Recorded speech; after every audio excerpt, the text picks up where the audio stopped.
And this was all arranged by the mother of the bride. And she really put her heart into arranging this whole wedding. She was suffering from cancer.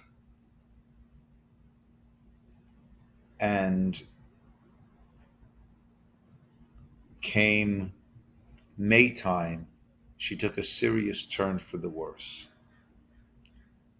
And it was clear that this August 21st date was not realistic for the mother, that she would be here for that. So they changed it to a date in June and said to me, Rabbi Ciner, could you do it earlier? I said, you tell me when, we will do this. They changed it for a date in June. They called back and said, that's not going to work. She's really, really slipping. Could we do it? It's on a Sunday or Monday. They call it. Could we do it this week instead of next week on Wednesday? Could we do it this week on Wednesday? Yes, this week on Wednesday. They call me back. Could we do it Tuesday? Call me back on Monday. Could we do it tomorrow? And we did the chuppah in her mother's bedroom when she was literally on a hospital bed. And we did the chuppah there. It was the most heart-wrenching chuppah that I've ever done by about 1,000 miles. The mother passed away the next morning. But the dream of the daughter and the mother was that they would be together for her chuppah, and they were. The mother's absolute wish was also that they should go ahead with the wedding as was planned, with a band and all that goes along with it. So that was this past Sunday, we had the wedding. Of course, the blessings had already been made, so we didn't remake the blessings, but we had the chuppah, we had walking around, we had almost brachos. We did it all. Anyone who was not very halachically astute probably didn't notice anything that was different. Those who were more halachically astute saw that we did some choreography, right? But that was a beautiful, beautiful affirmation of how we deal with death, and that when we can, we use that to infuse more life as we go forward. So let's hear what these psukim say. Perek Yudalid Pasuk Aleph, page 1010 in our stone chumash. Banim atem laHashem Elokeichem. You are the children of Hashem, your God. Lo tit go to do. Do not gouge yourselves. Velo tasima karcha bein einechem. Nor should you cause baldness on your hair, the hair on your head between your eyes. Lamet. In response to a mate, in response to death. Ki am kadosh ata la'Hashem Elokecha. You are a holy nation to Hashem your God. Uvecha bachar Hashem liot lo la'am segula. And you, God, has chosen to be this treasured nation. Mikol ha'amim, from all the nations, all the peoples, asher al pnei ha'adama, who are upon the face of the earth. So let's focus on that first pasuk. Banim atem la'Hashem Elokeichem. You are the children to Hashem your God. Therefore, do not gouge yourselves, do not pull your hair out over a mate. Rashi says simply as follows. Lefish atem banav shel makom. And the question here is, what is the connection between our being the children of God? Therefore, don't gouge yourselves. Don't pull your hair out. What is the connection of you, the children of God? Therefore, don't gouge yourself. Don't pull out your hair over a death. What is the therefore? How do we fill in that blank? Rashi says simply, Lefisha tem banav shel makom, because you are the children of makom, which is interesting. Rashi uses the term makom. We'll touch on that in a second. I didn't hear that until now. Vatem ru'uyin liot na'im. Therefore, you should be na'im. You should be nice, presentable. How would you say, Aaron? Pleasant. Velo gedudim. Not cut up. Not makurachim. Not all balded. Right, it's interesting. Rashi uses the name of God of Makom. And that's the name of God that we use when we give comfort to the mourners. We say, Hamakom Yinachem Etchem. B'Tokshar V'Eli Tzion. Hamakom, which means the place. Name of God, the place, meaning the omnipresent. Right? God who is everywhere. Right?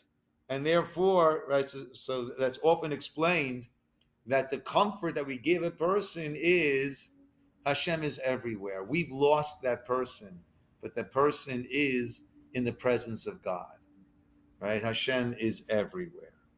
But Rashi learns the therefore, right? You're the children of God. Therefore, you need to look pleasant, nice, presentable. Don't gouge yourselves. That's Rashi's approach. And there are a number of approaches. Let me hear some ideas from my esteemed colleagues.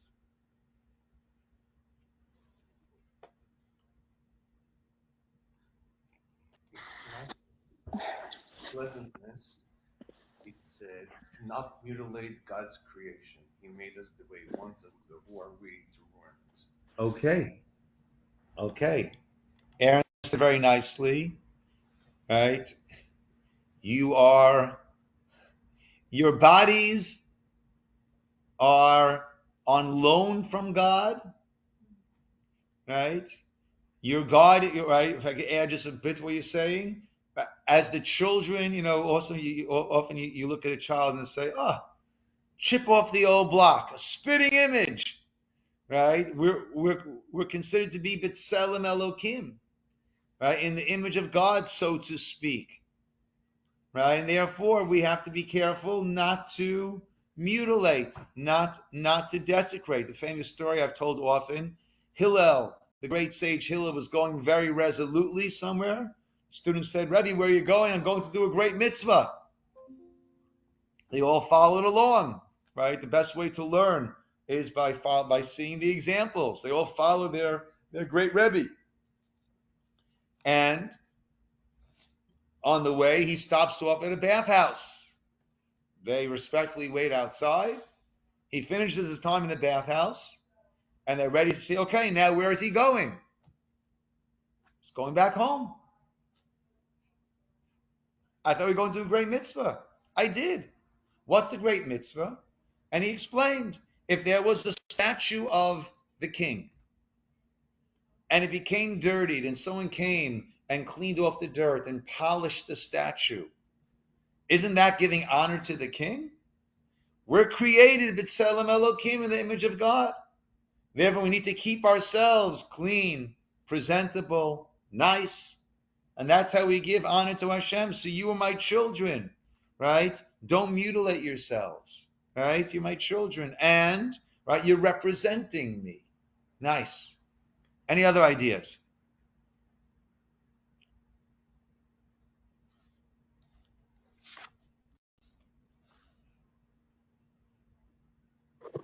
Rabbi, can you repeat the question? Yes. The verse says, you are the children of Hashem, therefore don't gouge yourselves over death. What is the therefore? What is the connection between, since you are the children of God, you should not gouge yourself? How do we connect those two concepts? Why is it that if we're the children of God, should we not gouge ourselves? Rashi said you should be na'im. Aaron said you should not mutilate. You're representing. Cheryl. Maybe it's because we shouldn't be looking at death in such a drastic way. Maybe we should be understanding more what death really is. And if we Okay, did, we wouldn't be doing those things. good, good, good, good. So our being the children of God, we have to recognize that death is not what it appears to be, right? Death is considered avi avot atum'ah, right? When there is impurity, ritual impurity, death is avi avot atum'ah. The dead body has such a strong degree of impurity that normally tuma, it's you have the av, the primary, and that causes a rishon, a first degree, a sheni, a second degree, a third degree, but nothing else can create an av except a body. A dead body is called avi avot hatuma, and that creates an av hatuma. That creates a primary level, right? Why? Because it is so disillusioning. It is so disillusioning. For all appearances, it's all over. It's all over. And we could see, lahavdil, an animal that died, and we see a human being that died. And we might think, for all that we can see, it's the same. It was alive and it died, and it's all over. So we have to have that perspective. Good, good. Let's hear what that perspective might be. Rabbi, if I can add something, you Always, start. Torah. We look forward to your adding things. Thank you. You earlier talked about how what we see is not always what it is. And this speaks to the same thing. Yeah. Yeah. Yeah. I'll read to you the words of the Evan Ezra, which are very, very powerful here. And this is something that, I try to apply a lot. Now, I was just talking to somebody this morning that are going to start learning with their daughter in preparation for bat mitzvah. So the person said, but she's got a lot of good questions. I said, great, I love good questions. I said, I hope I'll have some good answers. If not, we'll have to work together to try to get some good answers. I said, but if we don't, I said, I appreciate the humility that comes with recognizing that I'm not going to understand everything. And if I'm believing in a God that created this universe that we cannot fathom, and the new Webb telescope, or the more telescopes we have, the more amazed we are. If we're believing in a God that created this universe, and we're believing in a God that brought about the creation of every single cell of my body, which we can't even understand a single cell fully, then I'm comfortable with recognizing I'm not going to understand everything. And that is what the Evan Ezra says over here very beautifully. Evan Ezra. Yeah. See, he has two approaches, he says.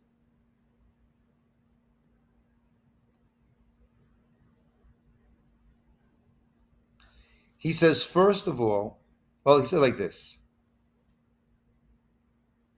Yeah. Now, once you know that you are the children of Hashem,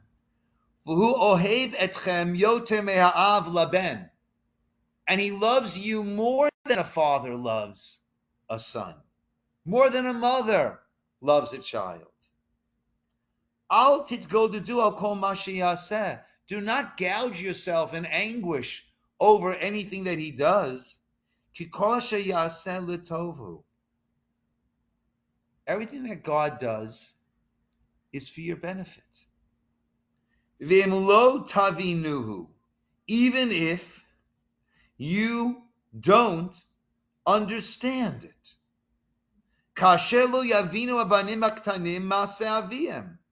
The same way that a child doesn't understand everything the parent does, the child needs to rely on the parent.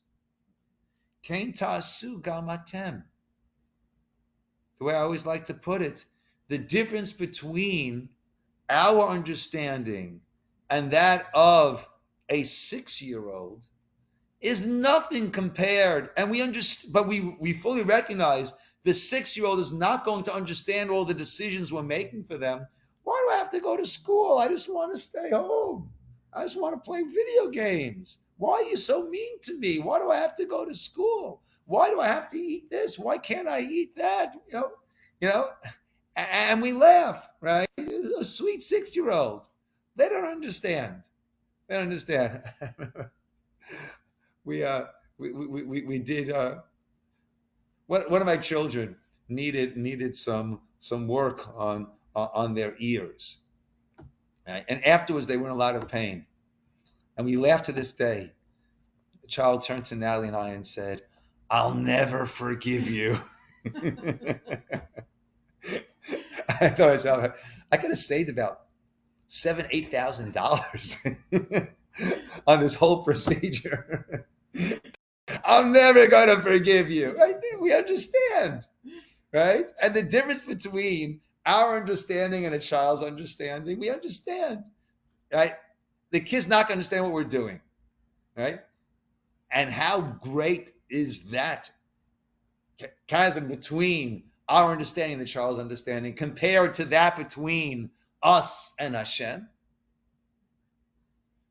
And therefore, Hashem loves you. Everything he's doing for you is for a purpose. Everything is out of love. Even the most heart-wrenching, tragic events, death, right? Even when it's death of a younger person. That is the Evan Ezra's response. The Seforno, he says, he presents it as follows. Imagine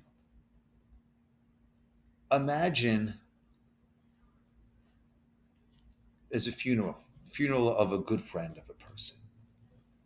He goes to the funeral, his good friend, right? And the person turns to their spouse and says, "How can I live? What more is there for me to live for? Life is meaningless for me at this point." The person's telling their spouse at the funeral of the person's good friend, right? And the spouse is saying, I would hope that there's still something left for you to live for. I understand, a good friend, you love this person, but right, life's meaningless at this point, right? I'm going to gouge myself.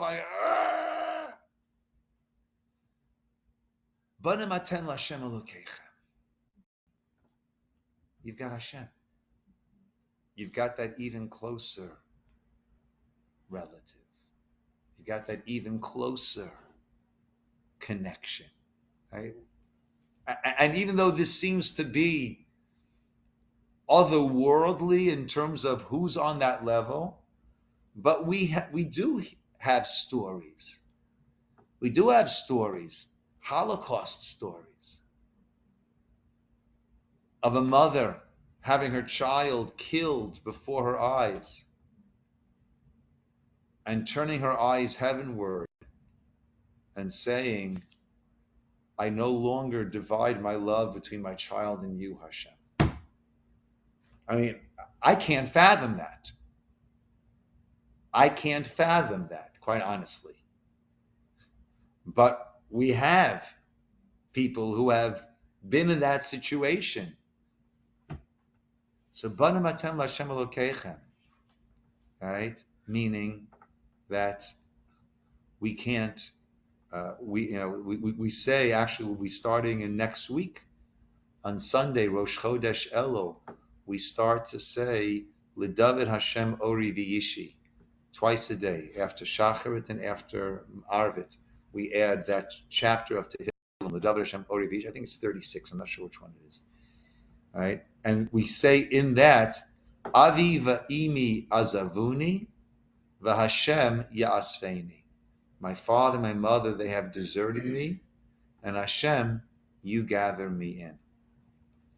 And as we get older in life and no longer, perhaps some of us no longer have our parents in this world, so that takes on a different, an added meaning. Hashem yasveini, Hashem will gather me in. Rabbi, just one of the things, I know we haven't gotten there yet, but later when Moshe says from God, choose life or choose death. And so it seems like that's kind of what's being said here. Don't choose death. Even in those extreme circumstances, continue to choose life because you're still here. And that's part of the exhibition of who I am. I'm a God of life. Nice. Beautiful. Beautiful. Beautiful idea, Esther. So you're my children, I'm the God of life, and therefore you've got to, I had a Shiva mini last night. I spoke to the family, and, we've got to continue living in a way that brings honor and respect and zechut and merit to the person, right? We've got to, life is forever changed, and the whole Shiva process helps a person, I should say, to transition, to acclimate to this completely changed world of theirs, right? And the transition to this new existence of world without that person. And one more pshat, which is my favorite go-to pshat, is from the Or HaChaim. And I always add before I tell this pshat, when I was sitting Shiva for my sister, Aleh Shalom, she was 13 and I was 11, and we were very, very, very close. And there was a rabbi who came to pay a Shiva call, and he said over this Or HaChaim, which has given me such strength over the years, I wanted to punch the guy in the face. I just walked out of the room, but I wanted to punch the guy in the face because I was not ready to hear this. And that is why the mitzvah of the Beit HaAvel is not to pontificate, not to speak about God and eternity. The mitzvah is to go there and keep your mouth shut. If the Avel, the mourner, wants to speak,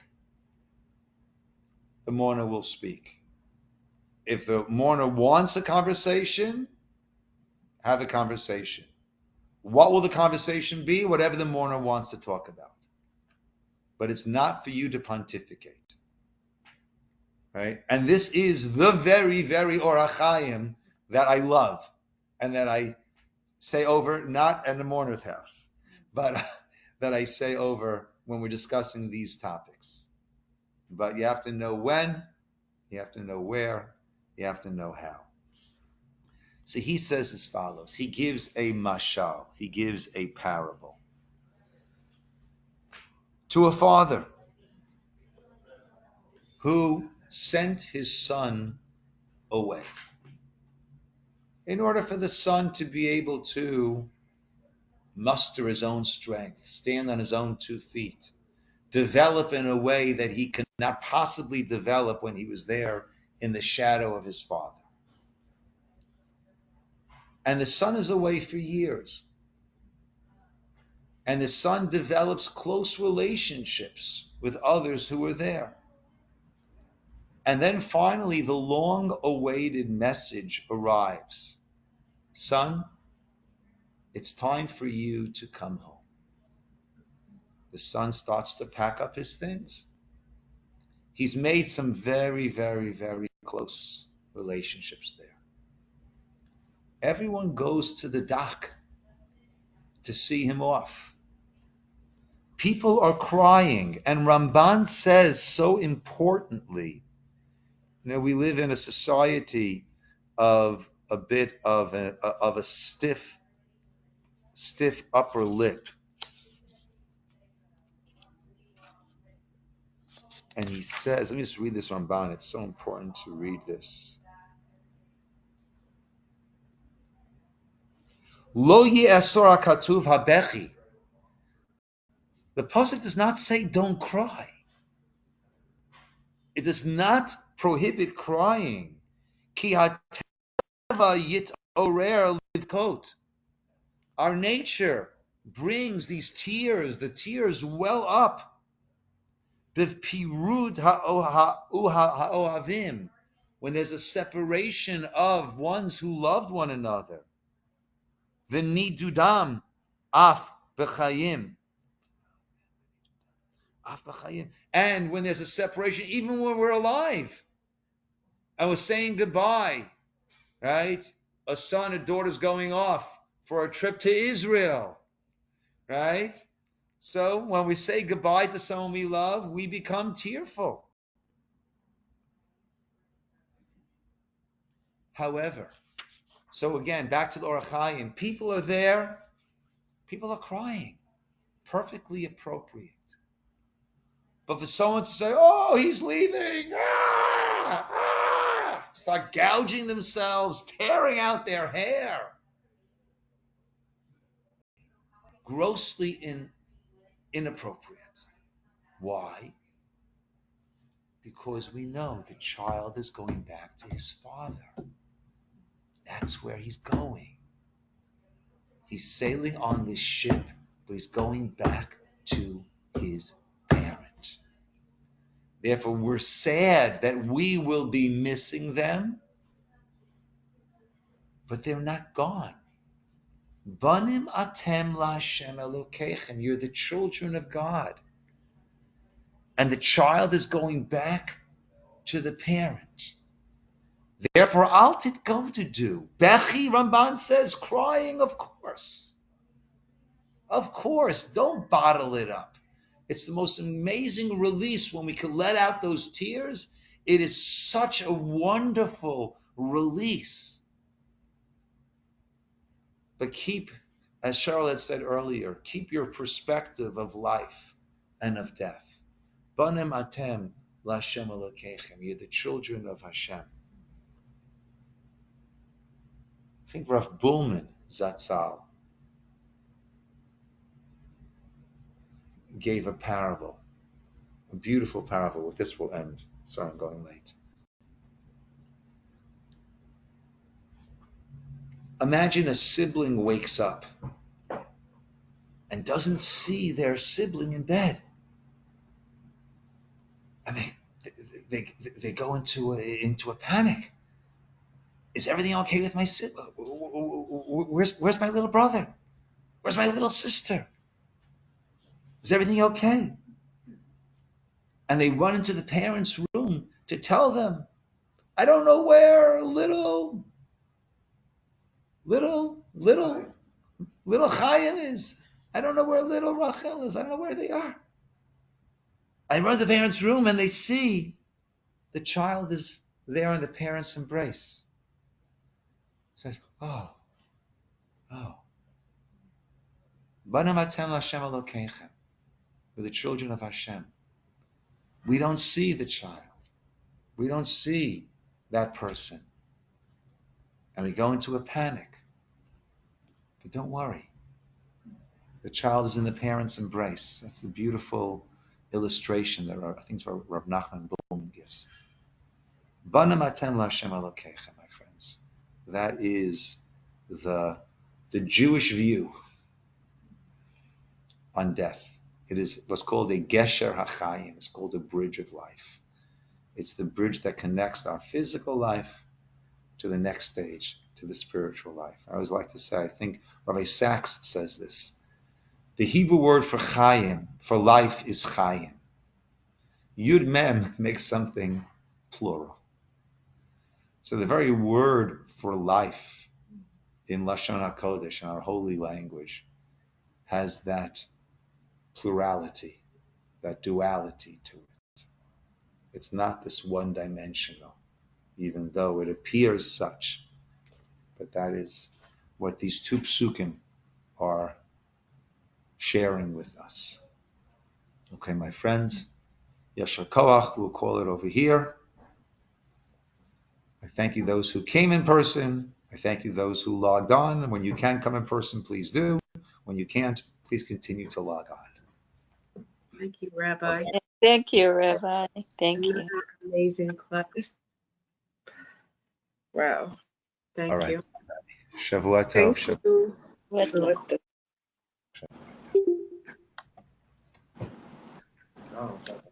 And thank you.